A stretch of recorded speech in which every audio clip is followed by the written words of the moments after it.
Baik, saya akan lanjutkan membahas materi akuntansi aset tetap dan penyusutan.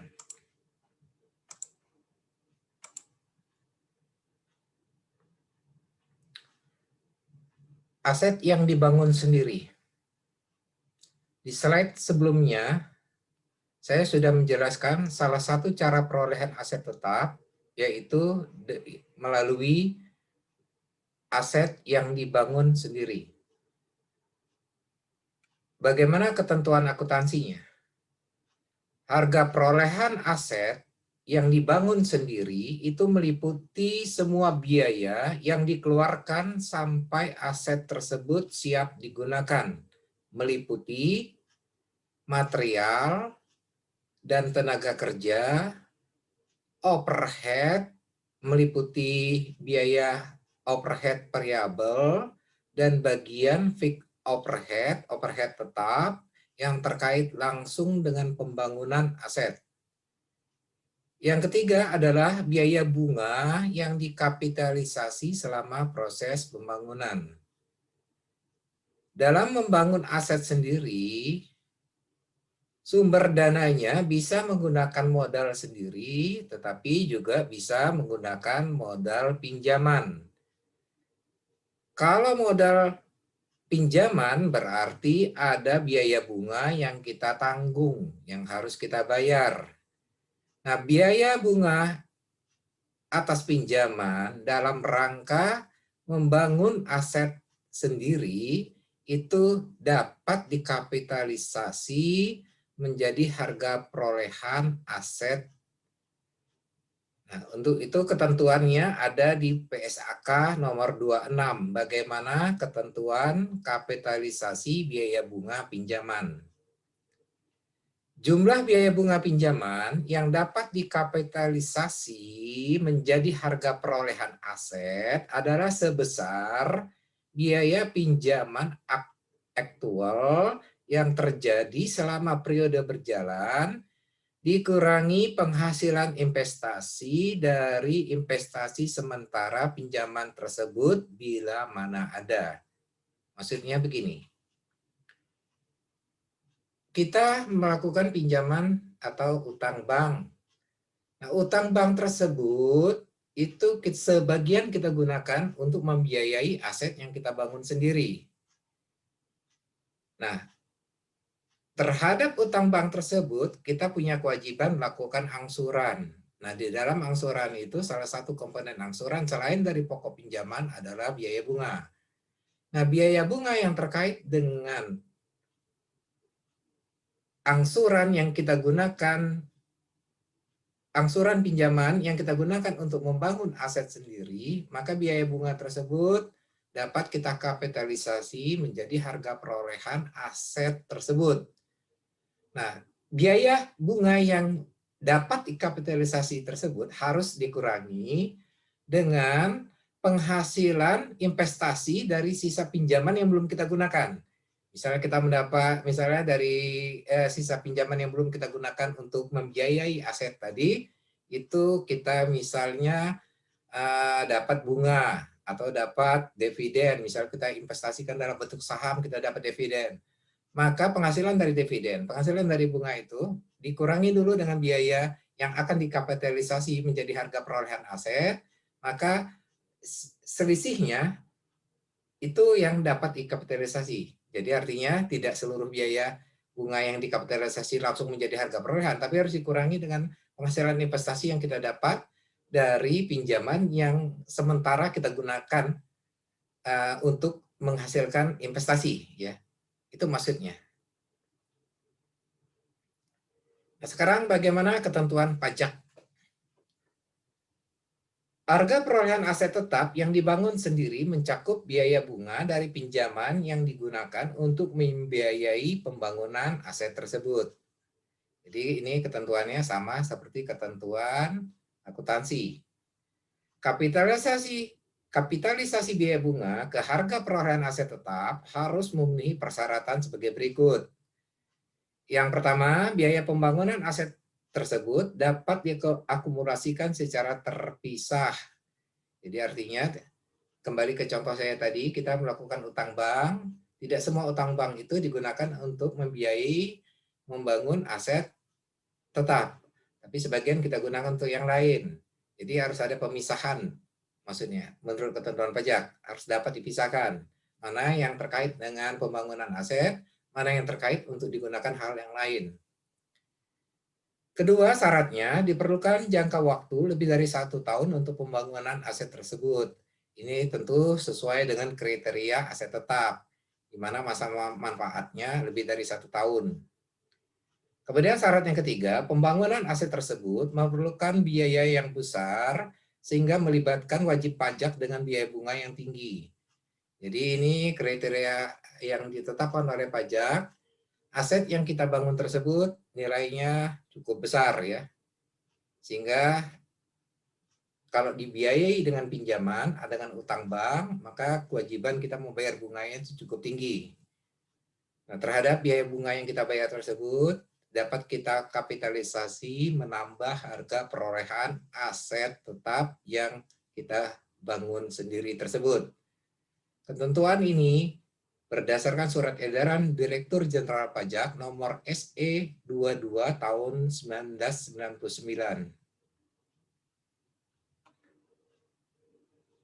Saya berikan contoh bagaimana melakukan perhitungan kapitalisasi bunga. Contoh yang pertama, PT Lensa Pajak meminjam ke bank sejumlah 10 miliar untuk membangun gedung dengan tingkat bunga 8%. Pengeluaran dilakukan secara bertahap selama proses pembangunan, sehingga sebagian dana pinjaman yang belum digunakan itu diinvestasikan ke bentuk lain. Jadi kalau minjem 1 miliar, pengeluarannya secara bertahap, maka yang idle, yang pinjaman yang belum kita gunakan ini kita manfaatkan untuk investasi di dalam bentuk lain, misalnya dalam bentuk saham, atau kita depositokan biar dapat penghasilan bunga, kalau dari saham kita dapat dividen, dan seterusnya.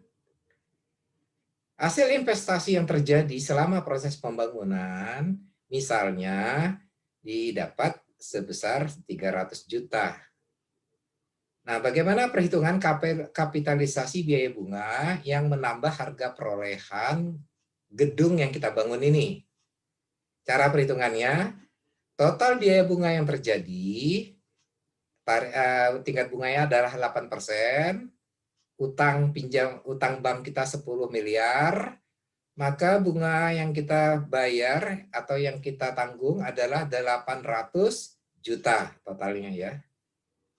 Kemudian dari hasil pinjaman, hasil investasi dari pinjaman yang belum kita gunakan disebutkan dalam soal adalah 300 juta kita dapat ya.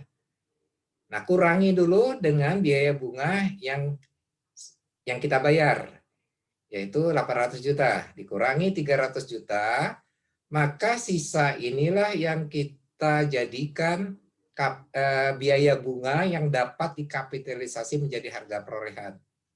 Jadi apabila misalnya kasusnya seperti ini, di mana dana pinjaman itu kita gunakan untuk investasi di hal yang lain sehingga mendapatkan hasil, maka biaya bunga yang dapat kita kapitalisasi menjadi harga perolehan, yaitu biaya bunga yang sudah kita bayar, yang sudah terjadi, dikurangi dulu dengan penghasilan investasi dari dana pinjaman yang kita gunakan untuk hal lain tersebut.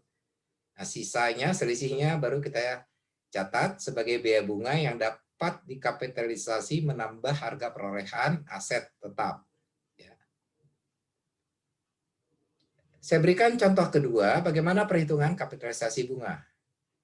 PT Lensa Pajak memiliki beberapa utang pinjaman pada tanggal 1 Januari 2020. Utang yang pertama 1,6 miliar bunganya 9%.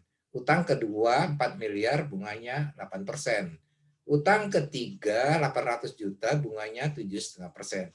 Kalian perhatikan, jadi perusahaan memiliki ada 3 jenis utang atau pinjaman ya, dengan tingkat bunga yang berbeda-beda. Nah, perusahaan membangun pabrik baru dengan total biaya pembangunan 1,7 M.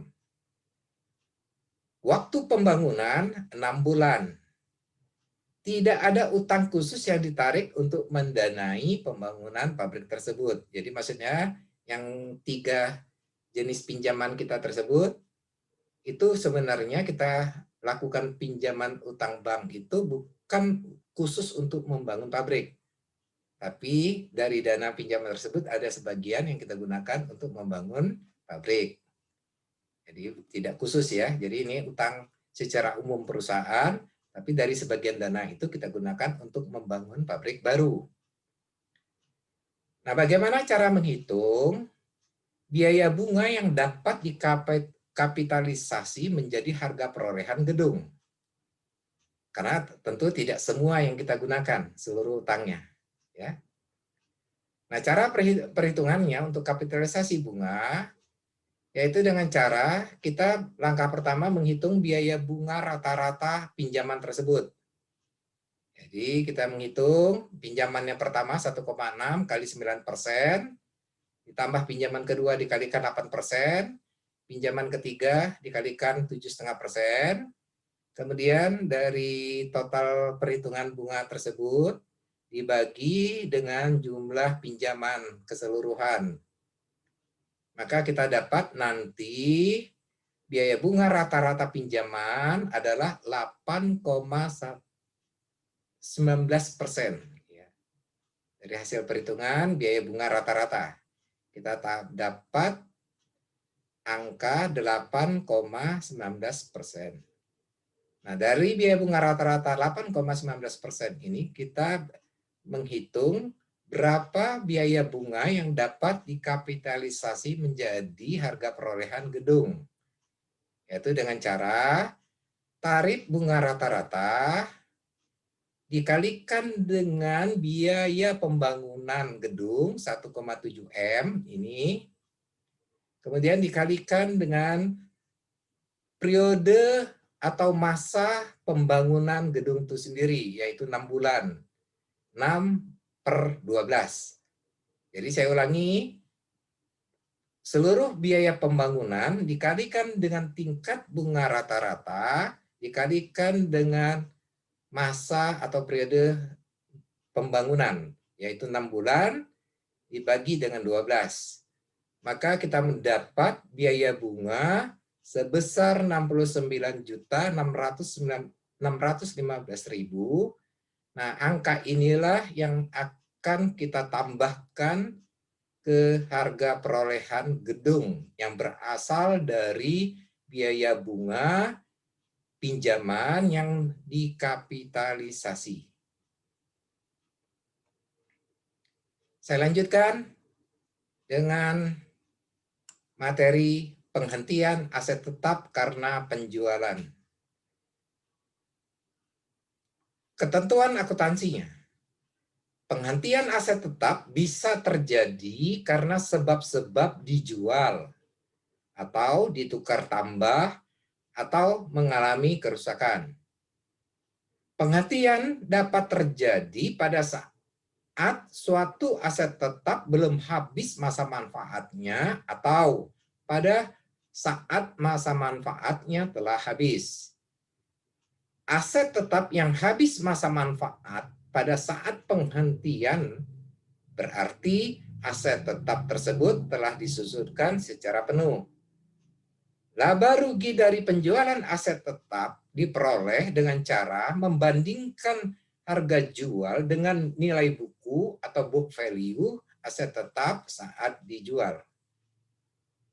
Jadi kita membeli aset digunakan untuk operasional, bukan untuk tujuan dijual kembali.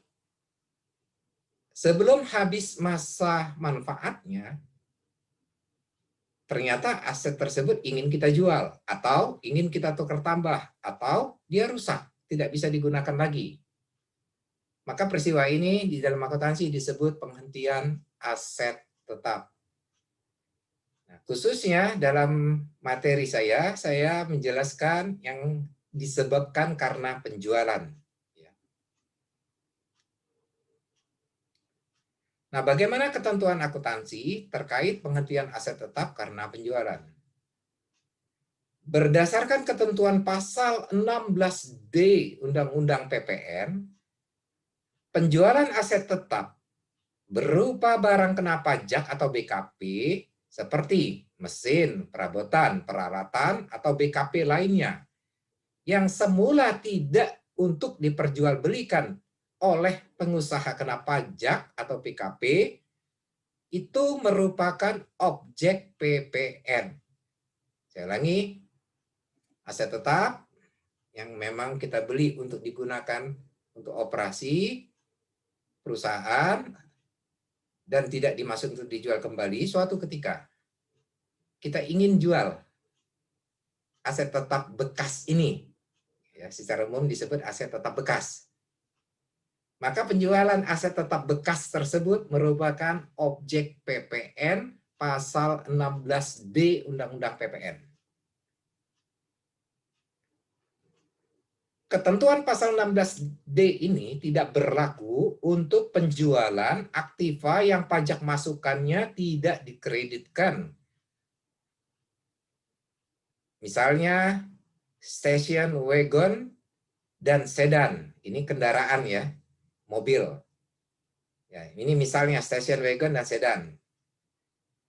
Dan klasifikasinya bukan barang dagangan atau disewakan. Serta aktiva yang tidak memiliki kegiatan langsung dengan kegiatan usaha. Jadi maksudnya begini, penjualan aset tetap bekas tadi merupakan objek PPN pasal 16D Undang-Undang PPN. Tapi ketentuan ini tidak berlaku jika aset tetap itu jenisnya adalah kendaraan station wagon atau sedan. Station wagon itu artinya mobil minibus ya, seperti mobil minibus. Jadi mobil multiguna ya. Jadi khusus untuk aset tetap berupa station wagon, mobil yang jenisnya station wagon atau sedan, penjualannya itu bukan merupakan objek PPN berdasarkan ketentuan pasal 16D. Itu maksudnya. Nah, selain kendaraan station wagon dan sedan, penjualan aset tetap merupakan objek PPN pasal 16D. Terhadap penyerahan aktiva bekas yang terutang PPN pasal 16D, maka perusahaan, dalam hal ini pengusaha kena pajak, harus membuat faktur pajak dengan kode faktur depannya dimulai dari 09. Baru nanti kode faktur pajaknya diikuti dengan nomor seri faktur pajak. Ya. Jadi penjualannya objek PPN, maka kita harus membuat faktur pajak. Maka kode serinya harus dimulai dengan kode 09, baru diikuti oleh nomor seri faktur pajak. Tarif PPN-nya 10%.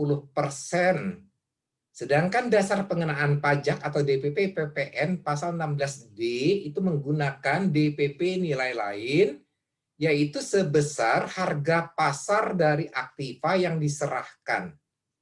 Nah, ketentuan ini diatur oleh Peraturan Menteri Keuangan nomor 38 tahun 2013. Saya berikan contoh transaksi terkait penghentian aset tetap karena penjualan. Aset tetap berupa sepeda motor dengan harga perolehan 12,5 juta dan telah disudutkan 7,5 juta. Pada tanggal 1 Juni 2020, motor tersebut dijual dengan harga 6 juta. Diketahui harga pasar sepeda motor bekas tersebut adalah 6.300.000. Maka kita lakukan perhitungan terlebih dahulu terhadap penjualan aset bekas ini. Harga jual berarti harga transaksi 6 juta. Harga perolehan sepeda motor dulu waktu kita membeli adalah 12.500.000. Dikurangi dengan akumulasi depresiasi yang sudah kita lakukan 7,5 juta. Maka nilai buku sepeda motor tersebut tersisa hanya 5 juta. Nilai buku motor 5 juta, dijual dengan harga 6 juta, maka kita mendapat laba penjualan aset tetap 1 juta. Motor bukan mobil jenis station wagon atau sedan. Karena dia bukan mobil station wagon dan sedan, maka penjualan sepeda motor ini menurut ketentuan pajak merupakan objek PPN pasal 16D Undang-Undang PPN, yaitu dengan tarif 10% kali harga pasar aset tetap tersebut. Diketahui harga pasarnya motor bekas tersebut adalah 6.300.000.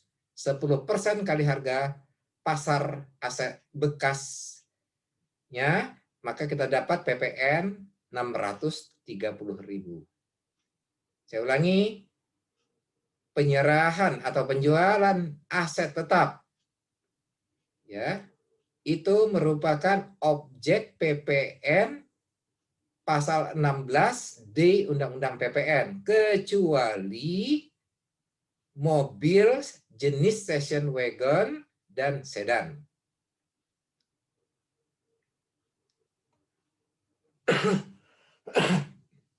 Sekarang kita membuat jurnal.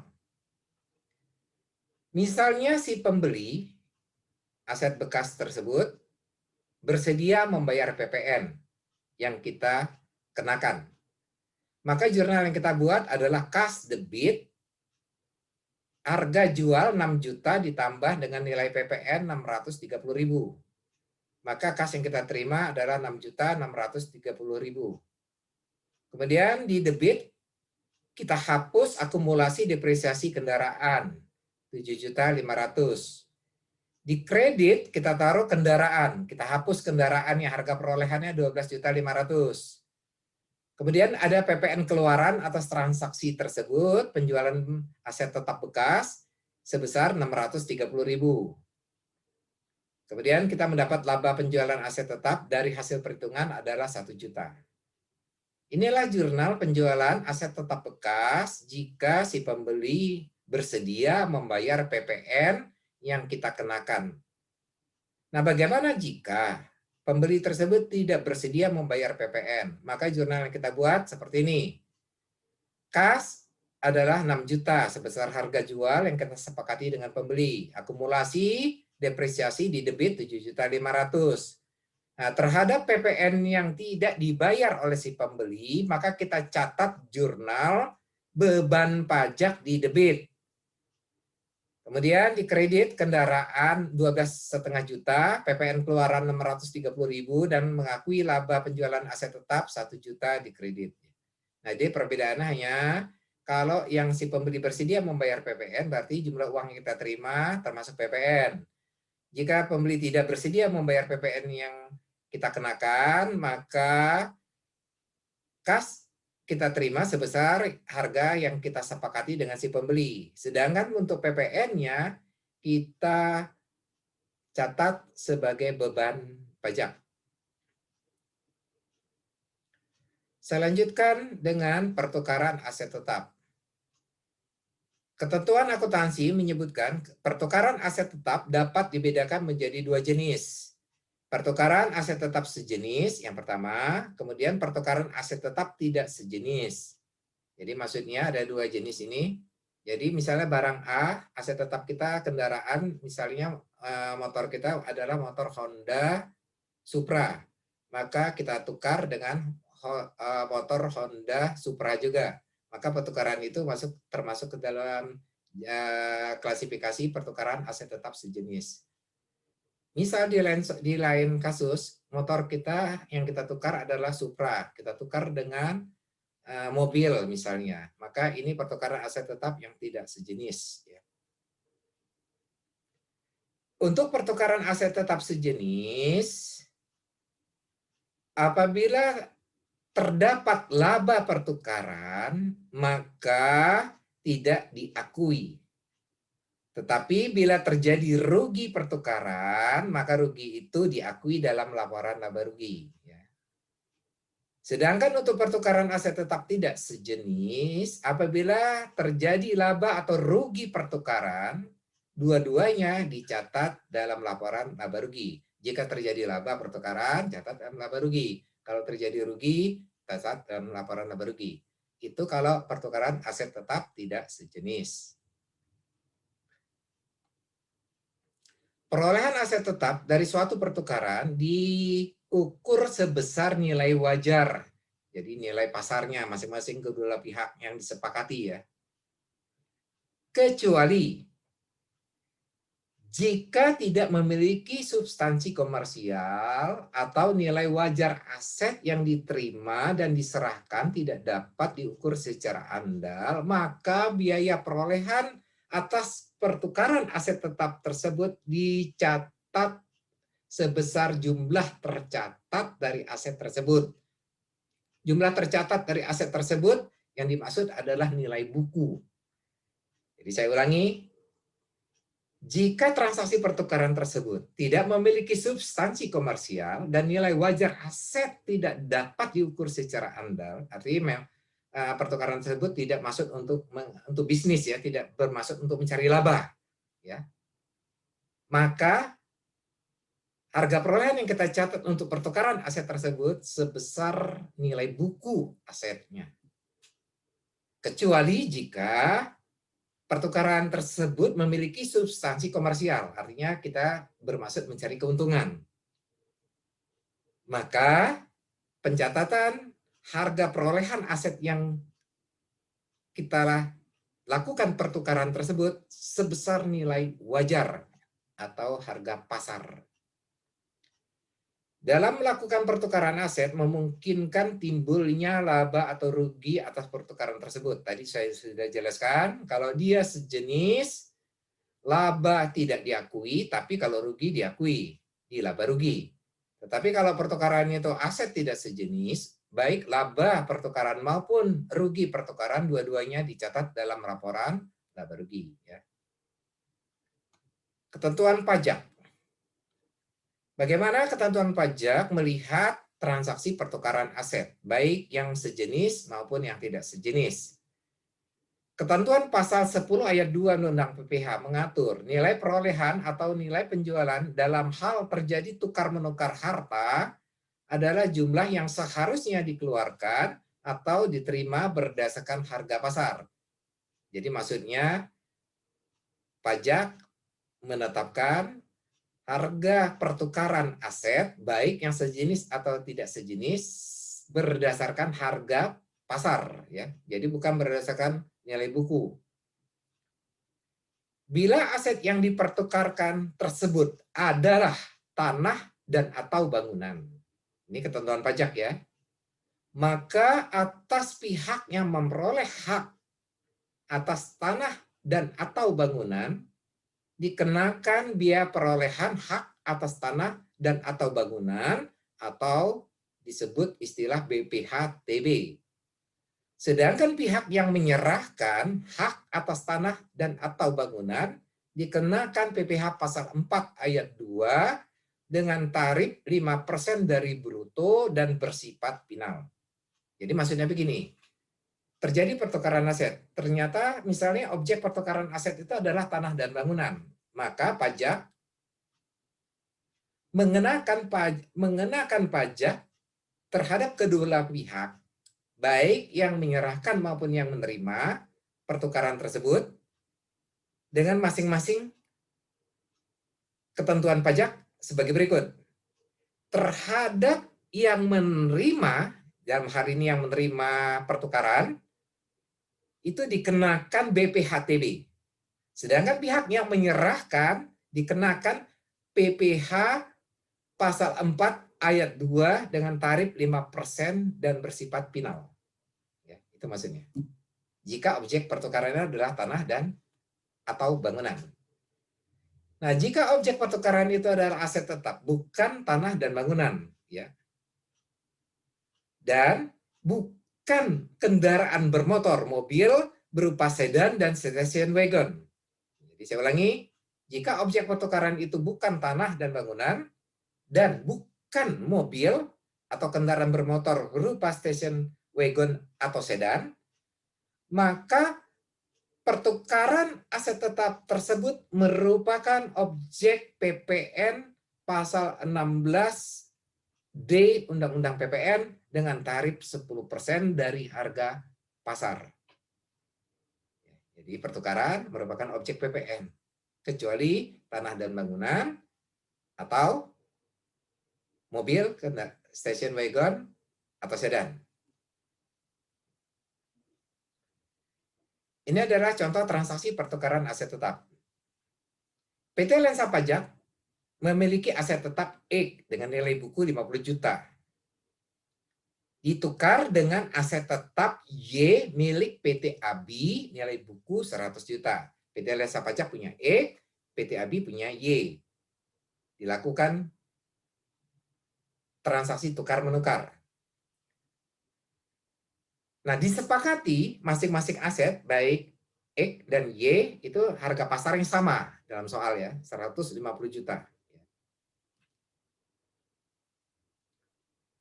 Nah, kemudian kedua perusahaan pun akan mencatat harga perolehan aset tetap yang dilakukan pertukaran tersebut sebesar nilai pasar. Jadi mereka PT Lensa Pajak dan PT ABI sudah sepakat. Masing-masing mencatat harga perolehan aset hasil pertukaran tersebut dengan nilai pasar. Maka kita melakukan perhitungan terlebih dahulu atas transaksi pertukaran tersebut. Kita lihat dari PT ABI dulu, ya. PT ABI itu memiliki barang aset tetap Y di sini ya. Nilai bukunya adalah 100 juta. Nih, kita taruh di sini. Nah, terhadap pertukaran tersebut, PT ABI menyerahkan aset Y kepada PT Lensa Pajak. Dan PT ABI menerima aset tetap X sebagai gantinya. Nah, aset tetap X, harga pasarnya adalah 150 juta. Jadi dengan kata lain, kita perhatikan untuk di PT ABI, dia menyerahkan aset Y harga 100 juta untuk mendapatkan aset X dengan harga pasar 150 juta. Berarti PT ABI memperoleh laba pertukaran 50 juta. Karena aset yang diperoleh lebih tinggi daripada harga nilai buku aset yang diserahkan. Sekarang kita lihat dari sisi PT Lensa Pajak. Lensa Pajak memiliki aset X, nilai bukunya 50 juta. Kemudian dia mendapat ganti aset Y, harga pasarnya 150 juta. Berarti PT Lensa Pajak mendapatkan keuntungan atau laba pertukaran 100 juta. Ya, di sini.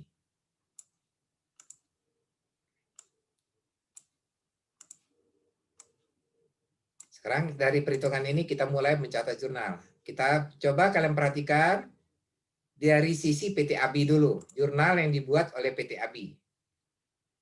Atas transaksi pertukaran tersebut, ABI mendapat aset baru, yaitu aset X yang berasal dari PT Lensa Pajak. Dicatat di debit aset tetap X 150 juta sebesar harga pasar. Karena menurut ketentuan pajak bahwa penjualan atau pertukaran aset, penyerahan aset tetap bekas yang baik yang berasal dari pertukaran itu merupakan objek PPN pasal 16D Undang-Undang PPN dengan tarif 10% dari harga pasar. Maka terhadap transaksi pertukaran tersebut, PT ABI mendapat faktur pajak dari PT Lensa Pajak. Nah, faktur pajak yang didapat yang berasal dari PT Lensa Pajak dicatat PT ABI ke dalam akun PPN masukan. Jadi ini adalah PPN terhadap barang atau aktiva tetap yang diterima dari PT Lensa Pajak X. Itu kita taruh di debit. Kemudian PT ABI mencatat aset tetap Y berkurang di kredit sebesar 100 juta, yaitu sebesar nilai buku aset Y.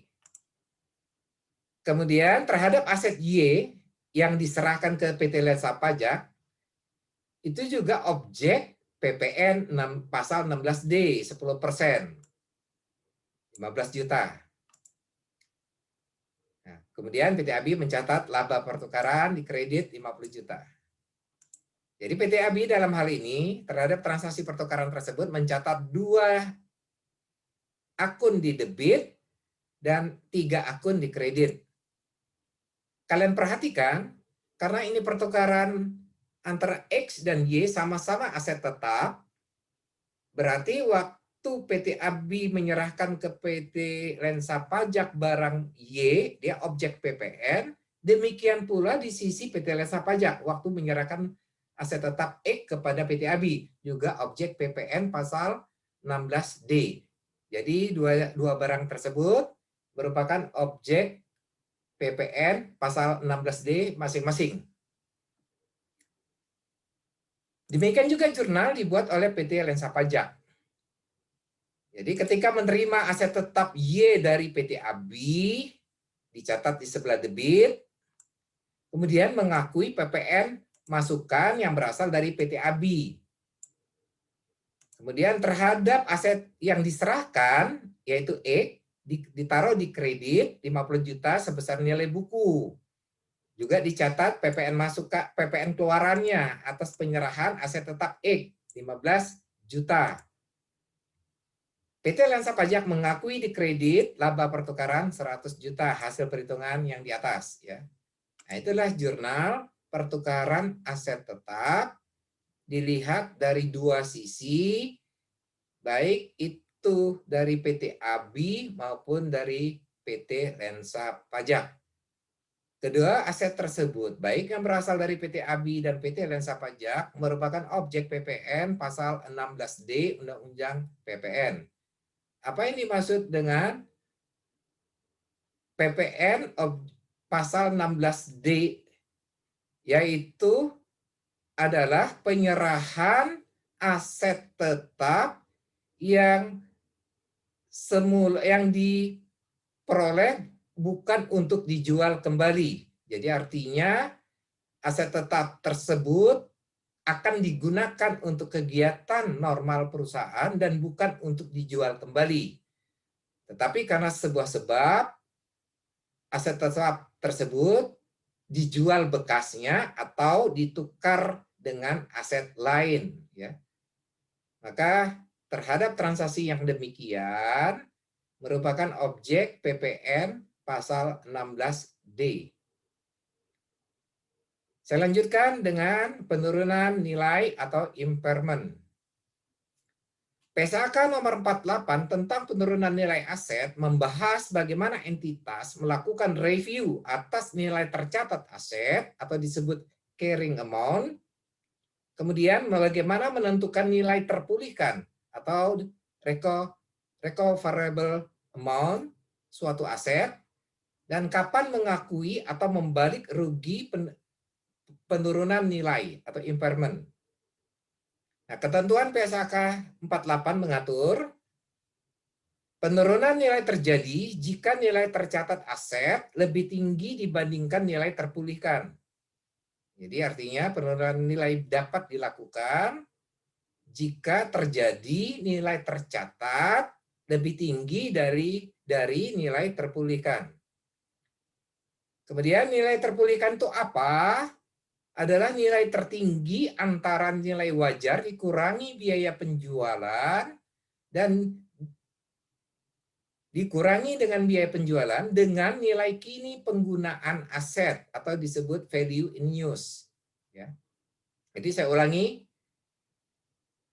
penurunan nilai aset dapat dilakukan jika nilai tercatat aset lebih tinggi dari nilai terpulihkan.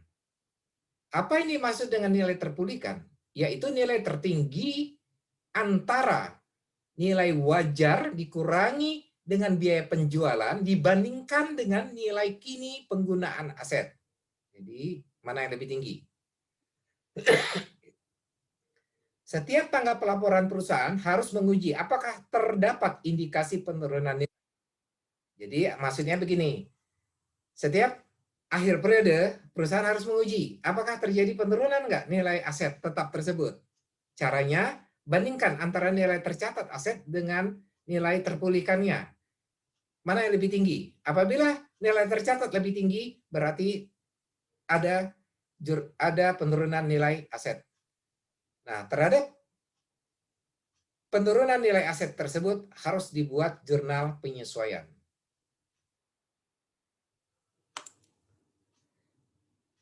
Penurunan nilai diakui di laporan laba rugi. Penurunan boleh dapat dibalikan sebesar yang terjadi. Artinya antara satu tahun dengan tahun berikutnya itu saling menambah dan mengurang. Ya. Menurut ketentuan akuntansi, penurunan nilai aset diperkenankan atau diperbolehkan. Dasarnya adalah PSAK 48 yang tadi. Sedangkan menurut ketentuan pajak, penurunan nilai aset tidak diperkenankan. Apabila akuntansi tetap melakukan penurunan nilai aset, maka nanti pada saat akhir periode untuk tujuan perpajakan, maka akan dilakukan koreksi positif terhadap rugi atau laba penurunan nilai aset tersebut. Ini adalah contohnya. Pada akhir periode, perusahaan menguji apakah terdapat indikasi penurunan nilai peralatan. Misalnya, cara mengujinya seperti ini. Nilai tercatat peralatan 200.000. Yang dimaksud nilai tercatat ini adalah nilai buku. Peralatan adalah 200.000. Nilai wajar setelah dikurangi biaya penjualan sebesar 180.000. Maksudnya begini, nilai wajar peralatan maksudnya adalah harga pasar. Kemudian setelah dikurangi dengan biaya penjualan, kira-kira berapa biaya penjualan untuk menjual aset peralatan tersebut, maka selisihnya dicatat tercantum dalam soal sebesar 180.000. Saya ulangi, nilai wajar setelah dikurangi biaya penjualan adalah 180.000. Nilai kini penggunaan aset adalah 205.000. Ini keterangan atau informasi yang ada. Maka kita coba lakukan perbandingan, ya. Perbandingannya bisa dilihat di gambar berikut ini.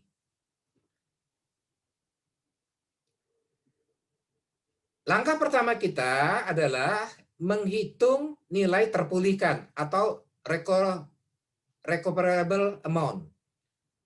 Di mana rumusnya adalah mana yang lebih tinggi antara nilai tercatat dengan nilai penggunaan kini.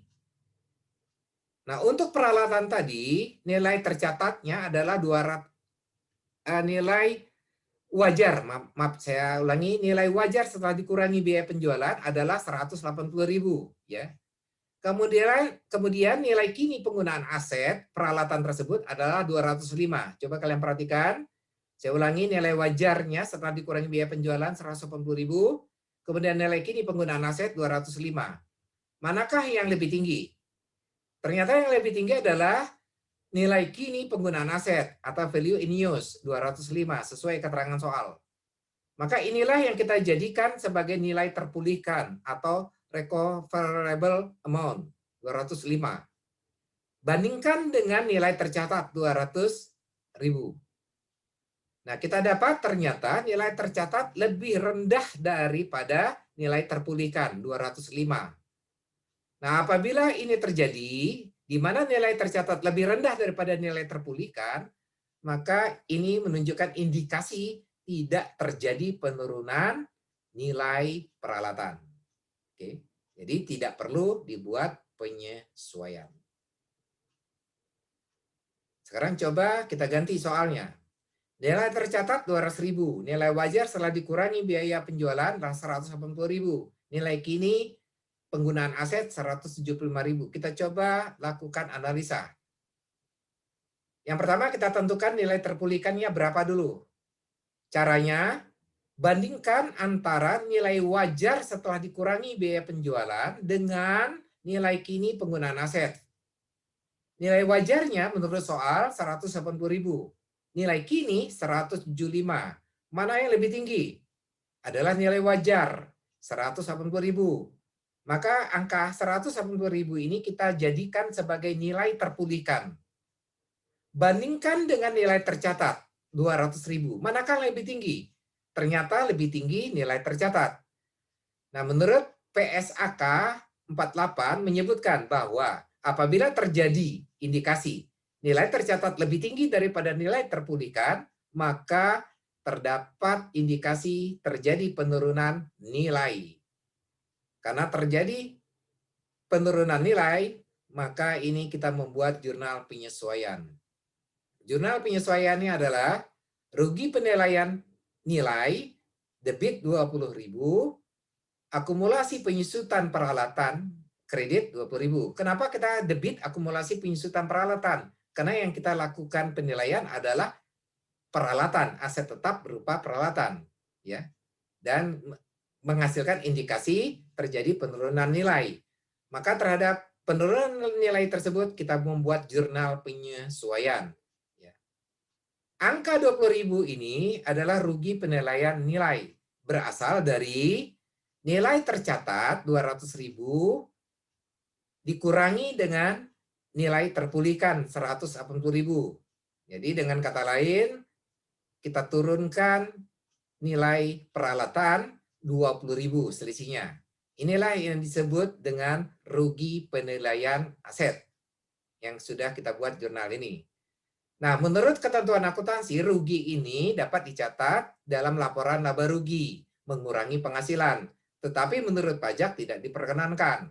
Maka untuk tujuan perpajakan, rugi ini pada akhir periode saat penghitungan penghasilan kena pajak tahunan, maka rugi penilaian nilai ini akan dilakukan koreksi fiskal positif.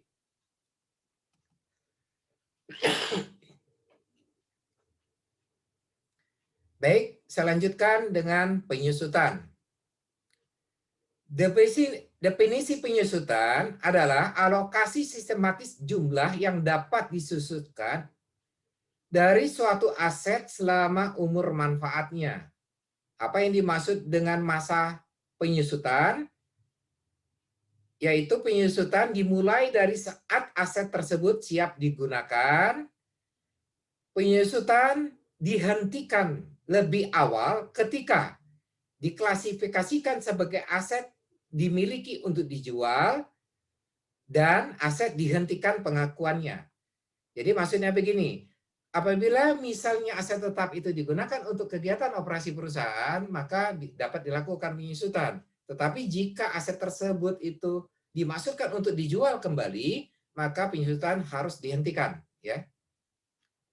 Tanah dan bangunan diperlakukan sebagai aset terpisah walaupun diperoleh sekaligus. Jadi maksudnya begini, apabila kita membeli aset tetap berupa tanah dan bangunan dan itu satu paket, tanah dan bangunan dengan satu harga, maka menurut akuntansi itu harus kita pisahkan berapa harga perolehan tanah, berapa harga perolehan bangunan. Ya. Menurut akuntansi ada 3 metode penyusutan. Yang pertama adalah metode garis lurus, yaitu metode yang menghasilkan pembebanan yang tetap sepanjang umur manfaat selagi nilai residu tidak berubah. Itu didapat dari rumus harga perolehan dikurangi nilai residu dibagi dengan umur manfaat. Metode yang kedua adalah metode saldo menurun. Metode ini menghasilkan pembebanan yang menurun sepanjang umur manfaat. Rumusnya, tarif penyusutan dikalikan nilai tercatat. Tarif penyusutan kita dapat dari harga perolehan dibagi dengan umur. Ya. Jadi saya ulangi, tarif penyusutan didapat dari harga perolehan dibagi dengan umur. Dikalikan 100%. Kemudian yang dimaksud dengan nilai tercatat adalah nilai buku, ya, dari aset tersebut. Jadi dengan kata lain, metode saldo menurun didapat dengan cara tarif penyusutan dikalikan dengan nilai buku aset tersebut. Maka kalau kita lakukan setiap tahun, karena nilai bukunya turun setiap tahun, maka nilainya menurun ya sepanjang umur manfaat. Metode yang ketiga adalah metode jumlah unit. Metode ini menghasilkan pembebanan berdasarkan ekspektasi penggunaan atau keluaran dari aset. Jadi artinya mesin itu menghasilkan tahun ini berapa jumlah unit produksinya. Maka harga perolehan dibagi dengan kapasitas mesin tersebut dikalikan dengan jumlah produksi tahun ini. Itulah nilai penyusutannya. Nah, bagaimana dengan tahun berikutnya? Berarti tentunya mesin ini akan menghasilkan unit produksi yang berbeda dengan tahun sebelumnya. Maka tinggal dikalikan saja. Itulah nilai penyusutannya. Ya. Jadi berdasarkan rumus, harga perolehan dikurangi nilai residu dibagi dengan taksiran hasil produksi dalam satuan unit. Ya. Itulah 3 metode penyusutan menurut akuntansi. Sekarang bagaimana menurut ketentuan pajak? Di pasal 11 Undang-Undang PPH mengatur penyusutan hanya boleh menggunakan salah satu di antara 2 metode, yaitu metode garis lurus atau metode saldo menurun, sesuai dengan kelompok harta dan masa manfaat. Untuk metode saldo menurun, pada akhir masa manfaat, penyusutannya dilakukan sekaligus terhadap nilai sisa buku yang tersedia. Jadi maksudnya begini, kalau kita menggunakan metode saldo menurun, tahun pertama, tahun kedua, tahun ketiga, di tahun keempat, misalnya merupakan tahun akhir penyusutan, jadi kita tidak lagi menggunakan rumus, tapi berapa nilai buku yang tersisa, itu langsung dibebankan sebagai penyusutan sekaligus. Penyusutan dimulai pada bulan dilakukannya pengeluaran, ya. Kecuali untuk harta yang masih dalam proses pengerjaan. Penyusutannya dimulai pada bulan selesainya pengerjaan harta tersebut. Jadi kalau kita membeli, aset itu kita gunakan, maka penyusutan dimulai dari saat kita menggunakan aset ini. Tetapi menjadi berbeda kalau aset itu kita bangun atau kita produksi, ya. Jadi kita kerjakan dulu sampai dia siap digunakan dan sudah jadi, baru kita lakukan penyusutan.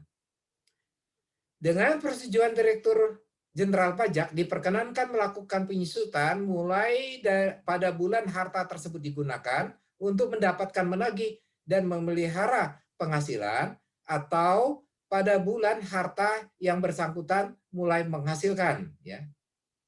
Jadi maksudnya ada aset tertentu yang mendapat perkecualian. Misalnya traktor di pertanian, ya. Maka penyusutan terhadap traktor itu dilakukan kapan? Pada saat memperolehnya. Saat kita melakukan pembelian, boleh. Tetapi boleh juga pilihannya penyusutan dimulai apabila pertanian tersebut mulai menghasilkan. Jadi kalau dia belum menghasilkan, penyusutan traktor tidak kita lakukan. Tapi tunggu dulu pertanian itu menghasilkan.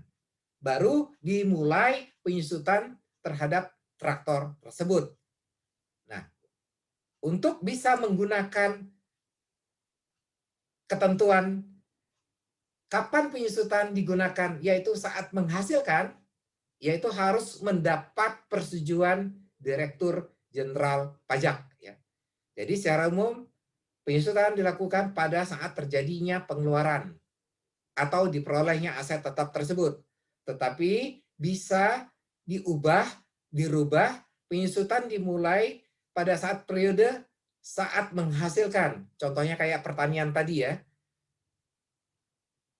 Tapi untuk menggunakan perubahan tersebut harus mengajukan permohonan terlebih dahulu kepada Direktur Jenderal Pajak, dan setelah mendapat persetujuan baru dapat menggunakan waktu penyusutan, yaitu pada saat setelah menghasilkan, ya, harta tersebut menghasilkan.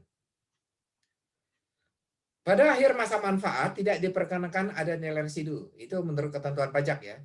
Jadi di ketentuan pajak itu dalam menghitung metode garis lurus, dalam menghitung dengan metode saldo menurun, dengan menghitung dengan unit produksi, itu kita mengabaikan nilai residu. Artinya tidak digunakan nilai residu. Berbeda dengan akuntansi. Kalau akuntansi, dalam menghitung penyusutan, nilai residu diperhitungkan ya sebagai pengurang. Coba kalian lihat rumusnya di sini. Waktu menggunakan garis lurus, nilai residu mengurangi harga perolehan. Ketika menggunakan jumlah unit, juga nilai residu mengurangi harga perolehan. Nah, menurut ketentuan pajak, nilai residu diabaikan. Jadi tidak diperkenankan untuk digunakan dalam menghitung nilai penyusutan. Kemudian ketentuan pajak berikutnya adalah pengelompokan harta berwujud. Apa saja kelompok hartanya, masa manfaat dan tarif penyusutan, bisa dilihat di tabel ini. Kelompok harta berwujud menurut ketentuan pajak dibagi dua golongan, yaitu pertama bukan bangunan ini, kemudian yang kedua adalah bangunan. Untuk bukan bangunan dibagi 4 kelompok. Kelompok 1, kelompok 2, kelompok 3, kelompok 4. Nah, masing-masing masa manfaatnya sudah ditentukan pajak. Kelompok 1 4 tahun, kelompok 2 8 tahun, kelompok 3 3 tahun, 16 tahun, kelompok 4 20 tahun. Kemudian tarif penyusutannya sudah ditentukan pajak. Apabila menggunakan metode garis lurus, untuk kelompok 1 tarif per tahunnya 25% kali harga perolehan. Untuk kelompok 2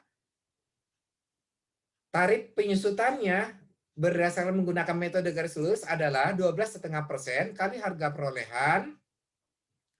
Kemudian untuk kelompok 3 6,25% kali harga perolehan. Untuk kelompok 4 5% kali harga perolehan. Itu kalau kita menggunakan metode garis lurus. Bagaimana kalau kita menggunakan metode saldo menurun? Untuk kelompok 1 tarifnya adalah 50% kali nilai buku. Saya ulangi, 50% kali nilai buku. Berbeda dengan metode garis lurus. Kalau metode garis lurus, 25% kali harga perolehan. Kalau saldo menurun, tarif penyusutan kelompok 1 adalah 50% kali nilai buku. Untuk kelompok 2, 25% kali nilai buku. Kelompok 3, 12,5% kali nilai buku. Untuk kelompok 4, 10% kali nilai buku. Pertanyaannya, apa saja barang yang masuk kelompok 1 atau kelompok 2 atau kelompok 3 atau kelompok 4? Ada di slide berikutnya. Oke, itu kategori kelompok bukan bangunan menurut ketentuan pajak. Kategori yang kedua adalah kelompok bangunan. Itu terbagi dua, permanen dan tidak permanen. Untuk bangunan yang permanen, maksudnya adalah yang terbuat dari beton ya, seluruhannya beton, itu masa penyusutannya menurut ketentuan pajak adalah 20 tahun. Apabila menggunakan metode garis lurus, tarifnya adalah 5% kali harga perolehan. Nah, untuk bangunan tidak diperkenankan menggunakan metode saldo menurun.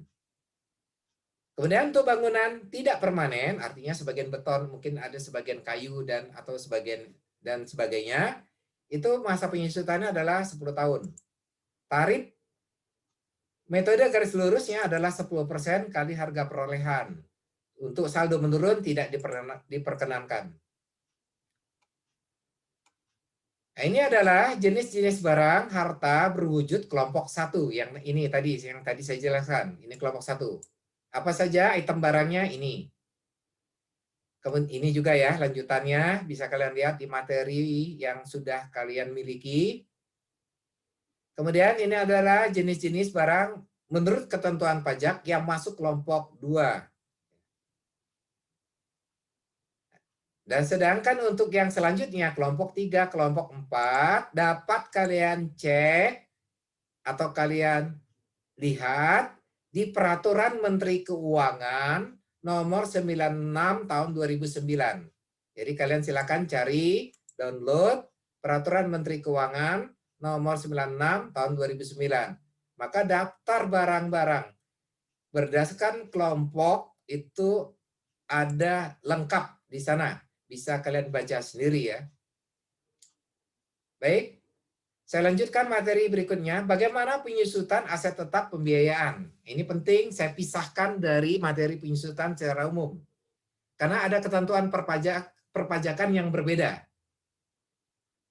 Untuk aset tetap pembiayaan, itu ada ketentuan pajak yang berbeda dari ketentuan penyusutan secara umum. Keputusan Menteri Keuangan nomor 1169 tahun 1991 mengatur ketentuan penyusutan aset tetap yang diperoleh dari transaksi sewa guna usaha dengan hak opsi atau finance lease ya. Masih ingat penjelasan saya di slide sebelumnya? Itu sebagai berikut. Si penyewa artinya yang menyewa barang ya, ada artinya yang mencatat aset tetap ya.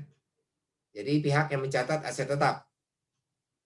Si penyewa atau lisi tidak boleh melakukan penyusutan atas barang modal selama masa pembiayaan sampai saat lisi menggunakan hak opsi untuk membeli aset tersebut.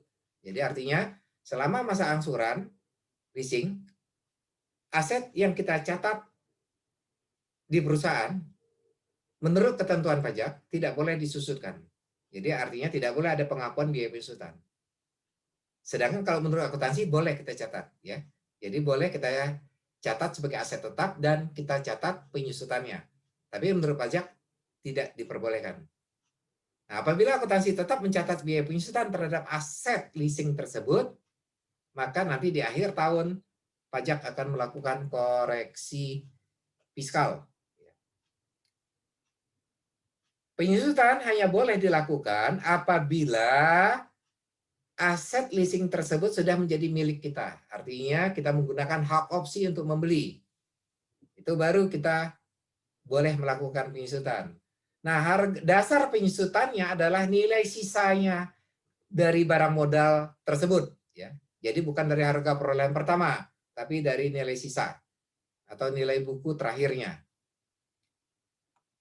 Saya lanjutkan. Bagaimana ketentuan penyusutan dan amortisasi dalam bidang usaha tertentu? Ini saya sengaja pisahkan karena ada ketentuan khusus pajak. Penyusutan dan amortisasi untuk bidang usaha tertentu dimulai pada bulan dilakukannya pengeluaran atau pada bulan produksi komersial. Tadi sebenarnya di slide sebelumnya sudah saya jelaskan secara singkat. Saya ambil contoh traktor dengan usaha perkebunan ya. Usaha pertanian.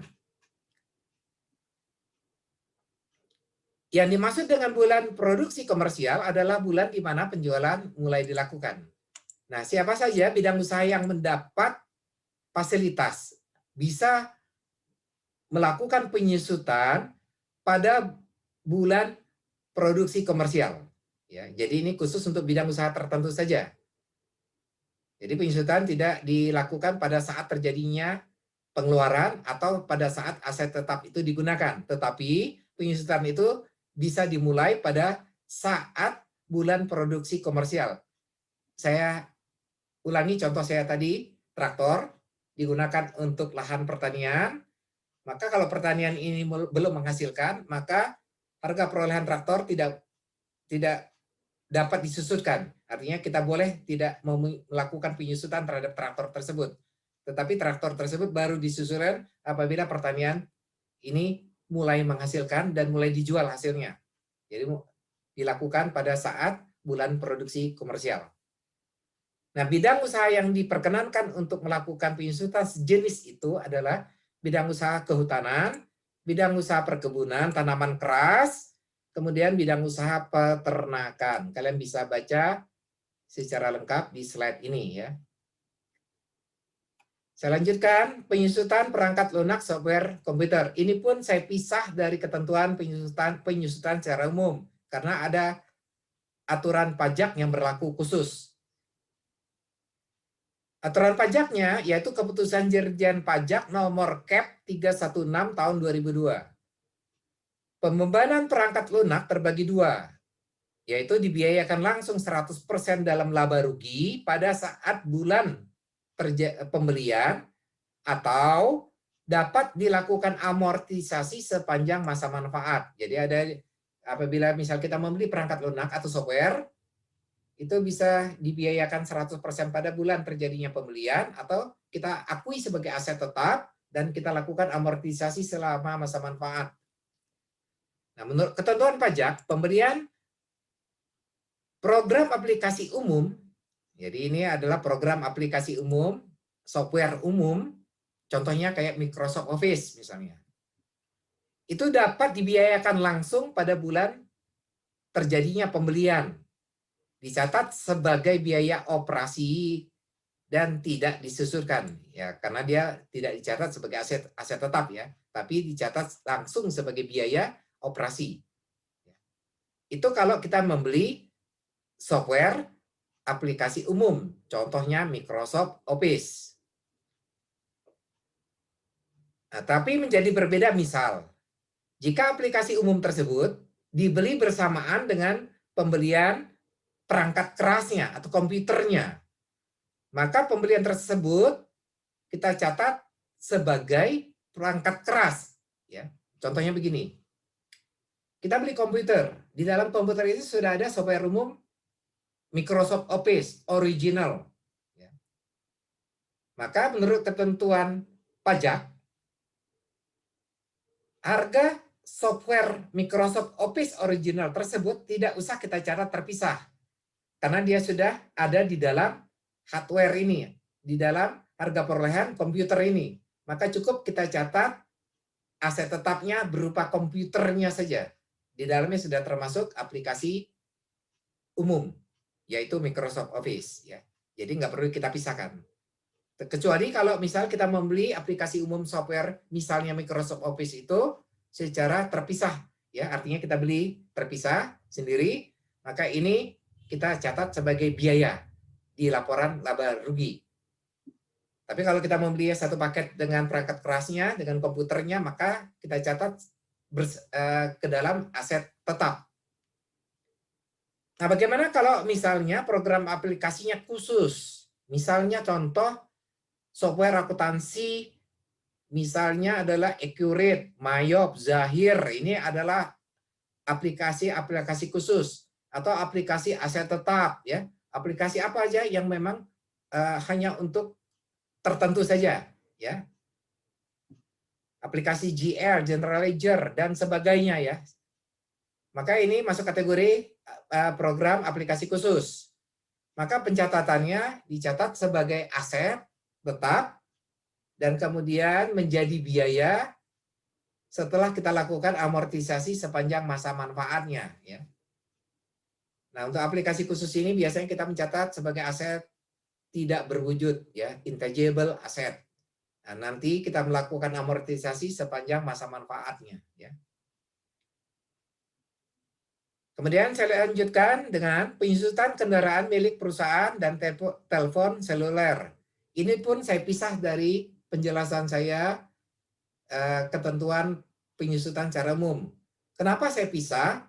Karena kendaraan milik perusahaan dan telepon seluler ada pengaturan khusus oleh pajak, yaitu dasarnya keputusan Dirjen Pajak nomor Cap 220 tahun 2002, di mana disebutkan pengeluaran terkait sedan, saya ulangi, pengeluaran terkait sedan hanya boleh dibiayakan sebesar 50%. Pengeluaran tersebut termasuk biaya penyusutan, pemeliharaan, dan pengeluaran rutin untuk bahan bakar. Jadi misal, apabila perusahaan memiliki aset kendaraan, salah satunya bentuknya sedan, maka biaya penyusutan sedan tersebut setiap tahunnya hanya diperkenankan oleh pajak diakui sebagai biaya hanya 50%, separuhnya saja. Ya. Sedangkan separuhnya dia akan dikoreksi fiskal. Demikian juga terkait dengan telepon seluler. Ya, untuk jabatan tertentu kayak direktur, untuk manajer bisa disediakan fasilitas, salah satunya adalah pembelian HP. Tentu pembelian HP di sini yang cukup canggih, ya, yang nilainya besar. Maka pembelian HP yang untuk direksi atau manajer yang nilainya cukup besar tersebut dicatat sebagai aset tetap. Nah, biaya penyusutannya hanya boleh diperkenankan sebesar 50% menurut ketentuan pajak.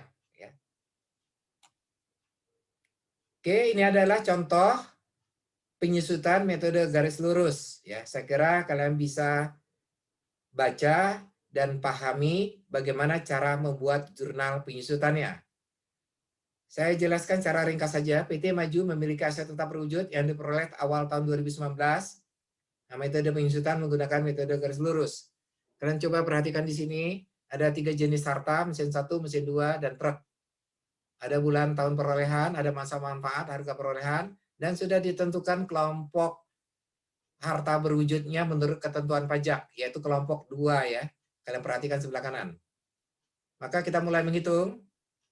Kelompok 2 itu adalah tarifnya kalau metode garis lurus adalah 12,5%.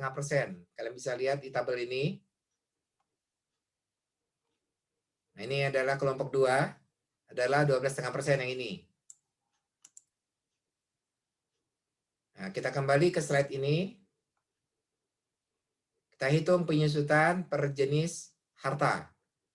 Mesin 1 12,5% kali perolehan 200 juta. Mesin 2 lakukan yang sama, truk lakukan yang sama. Jadi jumlah penyusutan selama tahun 2019 adalah 52.500.000. Buatlah jurnal. Jurnalnya saya kira beban penyusutan debit, akumulasi kredit masing-masing sesuai jenis asetnya ya, seperti ini. Kemudian bagaimana dengan saldo menurun? Saldo menurun contohnya, sebuah mesin dibeli dan ditempatkan pada bulan Januari 2019 dengan harga perolehan 150 juta, masa manfaat 4 tahun, tarif penyusutan 50% ya. Nah, 50% saldo ini didapat dari tabel yang penyusutan menurut pajak, ya ini 50% ya. Nah, sekarang kita lakukan perhitungan. Kita kembali lagi. 1 Januari, bulan Januari harga perolehannya 150 juta, taruh di sini. Kemudian akhir Desember 2019, berarti sudah berlalu 1 tahun, kita mulai menghitung penyusutan 50% kali 150 juta. Penyusutannya adalah 75 juta. Sehingga nilai sisa, nilai bukunya sisa 75 juta yang ini. Ya. Tahun berikutnya 2020, lakukan penyusutan kembali. Cara menghitungnya 50% kali nilai buku yang ini. Bukan yang harga perolehan 150. Saya ulangi, 50% dikalikan nilai buku 75 juta, dapat penyusutan 37.500.000, sehingga sisanya 7,5. Demikian juga di tahun-tahun berikutnya. Nah, ketika di akhir tahun penyusutan, yaitu tahun keempat, tahun 2022, maka penyusutan kita hitung sekaligus, yaitu sebesar harga, sebesar nilai buku yang tersedia, ya, yang ada. Dalam hal ini, dalam tabel ini adalah 18.750. Maka di akhir tahun keempat, kita lakukan penyusutan sekaligus terhadap nilai buku ini, yaitu nilainya 18.750.000. Jurnal yang kita buat adalah beban penyusutan. Ini kebetulan permintaannya adalah buatlah jurnal penyusutan untuk tanggal 31 Desember 2020. Berarti kembali ke tabel ini, yang kalian lakukan penyusutan adalah nilai ini. Jurnalnya adalah beban penyusutan 37.500 debit, akumulasi penyusutan mesin kredit 37.500 ya. Ini ada kelebihan angka. Oke. Jadi kembali perbedaan antara saldo menurun dengan saldo dengan garis lurus adalah kalau metode garis lurus itu tarif dikalikan harga perolehan. Kalau metode saldo menurun, tarif dikalikan nilai buku ya. Nah, untuk tarif kalian bisa lihat di slide di tabel tarif penyusutan menurut pajak. Tetapi ada cara lain menghitung tarif, yaitu lihat di soal. Mesin 1 umurnya adalah 8 tahun. Nah, cara menghitung tarifnya adalah 100% dibagi umur 8 tahun. Maka dapat angka 12,5%. Ya. Demikian juga kalau di metode saldo menurun. Masa manfaat di sini 4 tahun. Ya. 4 tahun, maka kita dapat menghitung tarif. Caranya 100% dibagi masa manfaat 4 tahun sama dengan berapa hasilnya? 25%. Dikalikan 2 sama dengan 50%. Jadi itu cara menghitung tarif baik metode garis lurus maupun metode saldo menurun. Ya. Itu jika kalian tidak mau menghafal tabel ini. Ya. Jadi ada cara lain kita menghitung tarif tanpa menghafal tabel. Saya kira itu cukup materi kita siang ini. Semoga kalian bisa memahami penjelasan saya dan dapat membuat ringkasannya